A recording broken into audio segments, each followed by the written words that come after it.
мы бачым, што афіцыйны Менск вельмі асцярожны. Александр Лукашенко ні разу не прамовіў, і што гэта Трамп так это развязаў, это вераломнае ўварванне, так, там толькі была гаворка пра Ізраіль і ЗША. А дзяржаўная прапаганда пры гэтым такая амаль расейскую ўзяла лінію, такая вельмі антыамерыканская. Чаму Менск не можа вызначыцца з адным пасылам? Ці вось гэтая прапаганда, гэта так для Расіі паказаць, што мы все-таки ў вашым рэчышчы, але для Менску все-таки важней хіба што далейшыя перамовы з ЗША? Тут крышку больш завязана інтарэсаў, таму што калі мы гаворым пра Расійскую Федэрацыю, парадокс у тым, што Расійская Федэрацыя, выступаючы на словах у абарону Ірана, фактычна яна атрымлівае бонусы ад зацягвання гэтай вайны. І на іранскім накірунку Расія так дзейнічала ўжо не першы раз. Я хочу нагадаць момант перад падпісаннем першай ядзернай здзелкі. Прыблізна было тое ж самае. Расія на словах абараняючая Іран, але фактычна напрацавала на эскалацыю. Таму што станам на сёння, калі браць расійскі Уралс, ключавую нафту, то на сусветным рынку па характарыстыках гэтай нафты ёсць дзве краіны-канкуренты, якія выходзяць з вялікімі аб'ёмамі. Падобных гатункаў шмат, але дзве ключавыя краіны. Гэта Венесуэла і Іран. Венесуэльская нафта сёння замкнута на экспарце в Злучаныя Штаты Амерыкі і Кітай. Іран сёння не экспартуе. Адпаведна, попыт на Уралс падняўся, падымаюцца кошты на саму сырую нафту, і при бюджете Российской Федерации, які зверстаны по коште $59 за барель, станом на пазаўчора Юралс ўжо, скажем так, гандляваўся по 71. Плюс Індыя купляе, плюс Злучаныя Штаты Амерыкі ведуць перамовы, магчыма, часова зняць санкцыі з расійскай нафты. Таму і дадаткова гэта пытанне вайны в Украіне, перамовы па спыненню вагню, фактычна Пуціну не мае патрэбы сёння казаць не, выходзіць з працэсу, таму што Трампу не да таго. Таму Расія з'яўляецца асноўным выгадатрымальнікам. Беларусь тэарэтычна, скажем так, мае падтрымліваць Расію, але вот якраз таки у публічным рэчышчы гэта заява. Пры гэтым так, Лукашенко баіцца пакрыўдзіць Трампу, лічыць, што палітыка Трампа гэта хутчэй не інстытуцыйная, а гэта хутчэй палітыка эмацыйная адной асобы. Мне спадабалось, я штось зрабіў, не спадабалася, зрабіў іншы. Так, на жаль, такія часы жывем. Але ёсць яшчэ інтарэсы. Да. Вы яшчэ хочаце пра інтарэсы? Ну давайте. Да, ёсць інтарэсы Індыі, Китая і той же самой Туреччыны, якая з'яўляецца канкурентам Ірана в рэгіёне. Туреччына, нагадаю, гэта адзін з ключавых хабаў па шчырым гандлі беларускімі таварамі. І адпаведна афіцыйны Менск сёння вот на такой расцяжцы адразу на некалькіх накірунках, таму што скажаш лішняе слова, прылеціць непрыемна з любога, дакладней, адтуль, адкуль не чакаеш. Таму так, фармальна падтрымка, умоўна кажучы, расійскай рыторыкі, але актыўных дзеянняў, хутчэй за ўсё, не будзе. Так, пагаджаюцца нашы эксперты, таксама і наш сюжэт быў з падобным тэзісам. Спадару Ігар, неўзабаве вернемся да працягу дыялогу з ЗША. Акурат сёння Лукашенко пабываў в Макбаі, так бы в Макдональдсе. Добрая нагода для гэтага. А пакуль пра тое, што Лукашенко паспеў зрабіць пад шумок гэтай вайны.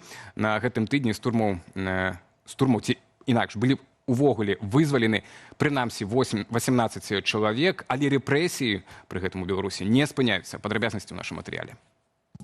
На гэтым тыдні рэжым вызваліў 18 асобаў. 15 з іх адбывалі пакаранне паводле так званых экстрэмісцкіх артыкулаў. Спецыяльны прадстаўнік прэзідэнта ЗША ў Беларусі Джон Коул гэты крок ацаніў.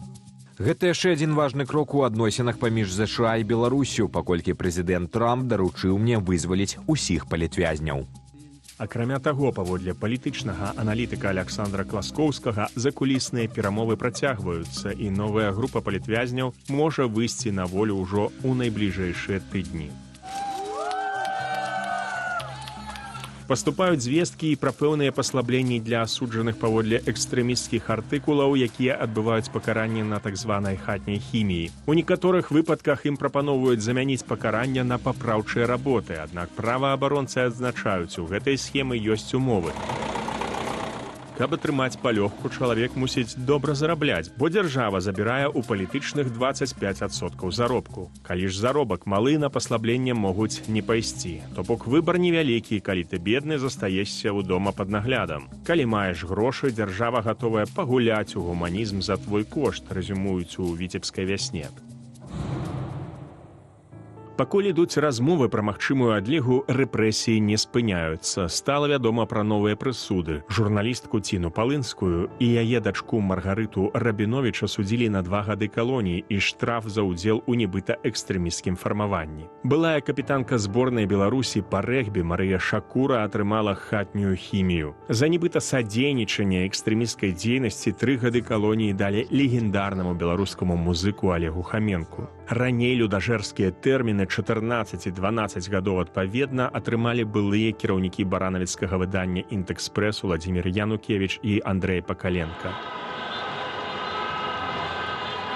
Паводле праваабаронцаў з вясны з 2020 года па так званым памілаванні былі вызваленыя або прымусова вывезеныя з краіны 605 палітвязняў. Але за той жа час каля 4500 чалавек атрымалі статус палітвязня. Толькі на гэтым тыдні рэжым дадаў у спіс экстрэмістаў яшчэ 20 асобаў. Цяпер у ім больш як 6300 прозвішчаў. Мы делаем все для того, чтобы на нашей земле был мир и порядок.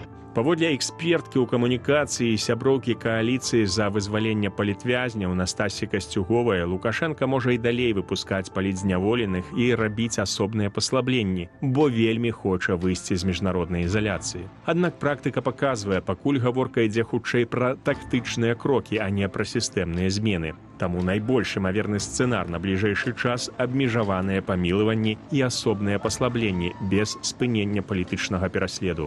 Владзіслаў Корсак, Белсат. Белсат, гэта жывы эфір, спадар Ігар Тышкевіч, палітычны аналітык з намі на відэасувязі. Як вы ацэньваеце так, вось тэзіс наш, што рэпрэсіі працягнуцца, так? Ну і навошта, в прынцыпу, Александру Лукашэнкі гэты трэк з сазвучанымі штатамі мы ўжо бачылі, ведалі і гадалі, калі ён сарвецца, так, і не паехаў на Раду міра, і нават Рыжанкову не далі візу, так, амерыканцы, і мы ўжо падумалі былі, што ён можа сарвацца, гэты дыялог. Былі падумалі, што можа стаць на паўзу гэты дыялог, бо пачалася вайна ў Іране, а зноўку не. Мы бачым, што афіцыйны Мінск, што Лукашенка асабіста вельмі трымаецца гэтага так званага трэку перамоўнага. Чаму, на вашу думку, якая вось для Лукашенка ёсць канцавая мэта гэтага? Ну, тому што гэта пытанне выжывання рэжыму, палітычнага рэжыму. Не кажу застацца Лукашенка пры ўладзе ці не застацца, таму што я па-ранейшым перакананы, што ідзе падрыхтоўка да ўсё ж такі транзіту ўлады бліжэйшымі гадамі. Але гэты транзіт магчыма тады, калі ты ўпэўнены ў будучыні. А чаму амерыканскі трэк? З аднаго боку, гэта легітымізацыя менавіта палітычнай канструкцыі. А з другога, гэта магчымасць правесці транзіт якраз такі пад шырмай быццам бы дэмакратызацыі. Ну, стварыць нешта кшталту нават дыялогавай пляцоўкі, там частка апазіцыйных групаў для паказухі, гэта таксама не праблема. А трэцяе, гэта пытанне больш шырокай выхаду з ізаляцыі і у тым ліку балансаванню ўплыву асобных краін. Таму што амерыканскі трэк прынес Лукашэнку тую ж самую Раду міра, дзе так, ён не паехаў, Рыжанкова не прынялі, але сярод заснавальнікаў на сайце Рады міра Лукашенка ёсць. І тут я давайте нагадаю один вельмі просты факт. Гэта заява Трампа і ягонае жаданне, каб Украіна ўсё ж такі аддала частку сваіх земляў, а менавіта Донецкую вобласць, пад нейкую вольную эканамічную зону, якую будзе кіраваць Рада міру. І што ў такім выпадку Лукашенка можа атрымаць? Але гэта ўсё якраз такі вытворны ад амерыканскага трэку. Калі ён застаецца ў гэтым трэку, то ў такім выпадку пытанне адказнасці за 22 год яно падвісае. Пытанне, скажем так, міжнароднай ізаляцыі таксама, пытанне выхаду альбо вяртання на частку рынкаў, яно, в прынцыпе, адкрываецца. Бо, напрыклад, калі берам украінскі рынок, калі ты ўваходзіш як частка, умоўна, амерыканскай кааліцыі, якая будзе займацца аднаўленнем Украіны, ну, прашу прабачэння, сумнеўна, што для цябе будуць зачыняць дзверы. Так. Калі залежна ад Злучаных Штатаў Амерыкі, напрыклад, краіны Балтыі, та ж сам Літоўская рэспубліка ўжо сёння гаворыць пра магчымасць аднаўлення некага транзіта калійных угнаенняў у выпадку, калі гэта ці амерыканская, ці калі ёсць нейкая кампенсацыя Злучаных Штатаў Амерыкі, ну і зрэшты выезд Святланы Ціханаўскай з Вільні. Гэта таксама пэўна наступствы такога трэку. Таму гэты трэк украй важны, і плюс гэты трэк ён дазваляе таксама гандлявацца альбо разгандлёваць сваю пазіцыю, але не між Расіяй там якім-небудзь, а між Злучанымі Штатамі Амерыкі, вельмі цікава Кітаем. Таму што хачу звярнуць увагу на адзін маленькі факт. Калі пачалась гаворка пра калійныя ўгнаенні і пра зніццё санкцый Злучанымі Штатамі Амерыкі, КНР праводзіла, назовем так, палітыку выхавання афіцыйнага Менску. Гэта азначае, што пакупка беларускіх калійных соляў Кітаем у 25 годзе правалілась проста ў разы.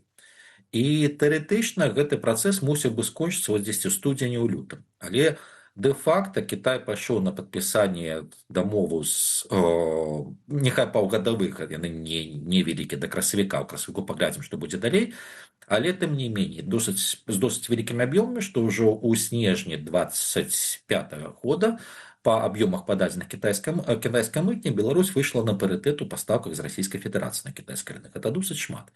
Так. Ну, практычна парытэт, прашу прабачэння. Таму, да, гэта ў тым ліку акупаецца, гэта магчымасць такім чынам спрабаваць прадаць сябе адразу двум гаспадарам. Спадар Ігар, на жаль, час абмежаваны, а вельмі хочацца вам задаць гэтае пытанне. Вось калі можна на яго коротка казаць, калі ёсць такі адказ кароткі на яго, вось датычна таго, што як міжнародная, адзін з урокаў гэтага Ірана, вайны в Іране, што як міжнароднае права не працуе, так, ці інакш, як права моцнага, так, цяпер нармалізавана, так, і сілавыя сцэнары нармалізаваныя, так, у міжнароднай палітыцы, міжнароднае права фактычна ў дадзеным гэтым выпадку не працуе з Іранам. Ну і ці робіць гэта Беларусь больш уразлівай, так, бо фактычна, калі Трампу можна, то і чаму Пуціну нельга, датычна той жа Украіны і датычна Беларусі. То бок агулам для нашых краінаў это так сабе навіны. Трамп свядома вядзе палітыку па руйнаванню старога сусветнага парадку. Яшчэ раз, раней Злучаныя Штаты Амерыкі гэта рабілі прыхована, карыстаючыся у тым ліку нейкімі лозунгамі пра каштоўнасць, пра дэмакратыю. Зараз не. Трамп гаворыць, ну, в прынцыпе, праўду. Ён руйнуе сусветны парадак, які перастаў працаваць досыць даўна. Для рэжыму Лукашэнкі гэта магчымасць, скажем так, з аднаго боку адскачыць ад праблемаў, якія з'яўляліся ў выніку парушэння правілаў вось якраз такі суіснавання дзяржаваў. А з другого боку, калі мы гаворым пра краіну Беларусь, да і не толькі Беларусь, пра ўсе краіны, так, на жаль, гэта час новых выклікаў. Альбо ты спрабуеш выбудаваць рэгіянальна іншы альянс, сістэмы дамоўленасці, каб застацца на плаву, альбо цябе з'едаюць. Гэта, на жаль, праўда. Ну і тут пытанне не толькі ў Расіі, тут пытанне, скажем так, і ў іншых гульцах, таму Так, спадар Ігар. надыходзіць час рэгіянальнай кааліцыі.